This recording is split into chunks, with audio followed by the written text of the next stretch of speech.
Lord, thank you so much for putting Thomas into our lives. Thomas truly is a joy of a friend, and has been with me through countless unforgettable memories.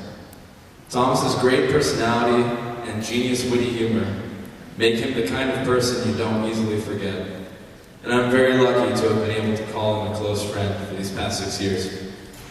Peach, from the calamity and prevention of Eminor, to making Kevin show us the invoice for his lost keys, and all the goodness in between, you have been a wonderful person to grow up with. I can't thank you enough for the happiness and hilarity you bring to my life every day. Love you, Peach. Lord, I thank you today for Thomas Farr. Since 7th grade, he's always been there to cheer me up. He's never afraid to be spontaneous, from outrageous moments in the locker room to messing with Kevin, anywhere and everywhere we go. There's never a dull moment with Thomas. I ask you, Lord, to calm his heart and open our eyes, for Thomas has an endless abundance of knowledge that he is more than willing to share with everybody. Dear Lord, today I thank you for your servant Thomas. He has been my enduring best friend these past 6 years. I thank you for his wisdom. He has the ability to give the best advice a friend could ask for, and he's always been there to give it. He has the strongest character of anyone I know, and I thank you for how much better of a person he's made me. Thank you for all the fun times we've had together as friends, like the time when at 12 years old we enlisted in the U.S. Marines in the San Antonio Rodeo, to countless days spent dodging real work in his mom's t-shirt room in favor of kayaking the Frio. Lord, I pray that you may guide Thomas throughout his life, and that all that he does might be to your glory. Let his words today be your words, and let us hear them with open hearts and open minds. Earn this. These are the closing words of the classic war epic, Saving Private Ryan. For those of you who are not familiar with the plot of the film, a middle-aged Army captain during World War II is asked to pick a small contingent of men to locate and rescue a soldier who was the last remaining son of a mother of 4 boys, 3 of whom had died in action. By the end of the movie, most of the captain's men had died reaching this man, and as the captain himself is dying, he looks the young private Ryan in the eye and says, "Earn this." What the captain wanted Ryan to understand is that so much was given for his sake that he has a responsibility to somehow make restitution to society. He was expected to live his life in a way that was respectful of the fact that every day he had was on loan. Good morning. My name is Thomas Farr, and for the vast majority of my time at Team I, and my life in general, I have failed to live up to the blessing provided me. I have failed to earn my place on this earth. As many of my teachers can probably attest to, I have not always been the greatest student. My coaches will tell you that I'm often unmotivated and unproductive in practices. My family might tell you that I do not appreciate to the full extent the ever-diminishing time which I have. My friends are likely disappointed in the way I often fail to return their unmerited and selfless kindness. And somewhere, our own divine ruler might be wondering what I have done to earn a place, especially one so privileged as mine, on his earth. I could, unfortunately, outline various instances in my tenure either at TMI or at any previous place where I failed to meet expectations. But I would rather tell you how my often unacceptable actions have molded me into the person I am today. I can recall dozens of incidents in my life that I wish I could have back. These moments of regret plague my memories with feelings of remorse and a corrective nostalgia.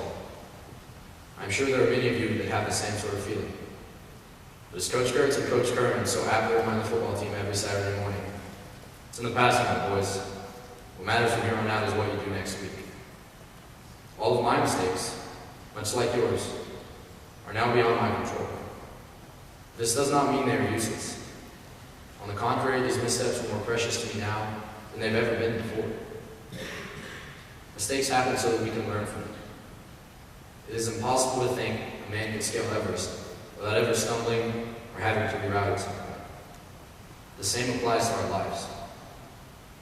Over the course of my life, there have been many instances where my desire for instant gratification has led to a decision which was not in line with the image I seek to maintain. My general lack of seriousness has made it difficult for me to advance myself towards my ultimate and very serious goals. This was most certainly true around my freshman and sophomore years at TMI. I was a great nuisance to most of my teachers and rarely did what was asked of me. My grades were average, but nowhere near what I knew they could be. I had been blessed with a mind that, when I focused myself and did my best, allowed me to be relatively successful in school. I had been blessed with the physical ability to play sports and to live an active lifestyle. I had been given a sense of wit that, when not overdone or immaturely used, could be humorous.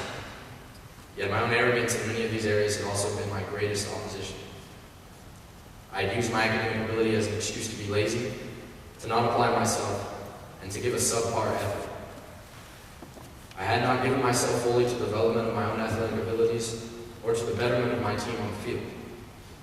I had often used my sense of humor to belittle others and to empower myself at someone else's expense. Though I did not realize it at the time, I was letting the period which I had to prepare myself for the real world slowly slip away. It is, however, from my many failures that I've learned my greatest lesson: what it means to earn what you have been given. As is so often true for the human psyche, we learn what to do by first learning what not to do. This is what I can impart to you. In behaving this way, I was not only disrespectful to myself, but I was also disrespectful to the sacrifices which have been made on my part. Yet the period of my life in which I'm most disappointed now serves to guide me towards correctness. It is now clear to me that when I find myself not performing to the best of my ability, the greatest disservice is being dealt to the people who have attempted to mold my life. This is why it has been important for me to correct my actions. It was not important to be a good person simply because it would gain friends or popularity. It was important to me because others have been showing me kindness my entire life. I have now come to realize that my success in school is not necessary because it looks good on a transcript or because it is a major of self-achievement. To me, academic success is important because my family has made great efforts to put me into an institution as fine as this one. Not to excel in my capability would make me unworthy of this sacrifice. The same principle can apply to almost every aspect of my life. I am not implying that I have corrected all these flaws, or that I do not, at times, find myself slipping back into my old, lazy self. But I can tell you that age has put a perspective on my past, which has been very helpful in making my life closer to what I want it to be. The maturity to reach these realizations has made me not only wish that I could correct my past, but have great aims to improve my future. My life has been blessed with privilege. This thought occurred to me as I came to a question in the survey. The question asked me to describe my life in one word. The first word which surfaced to my mind was opportunity. In reflection, I realized that there were very few situations in my entire life when I was in some sort of want. I've had the blessing of a great education, a great family, and a great group of friends.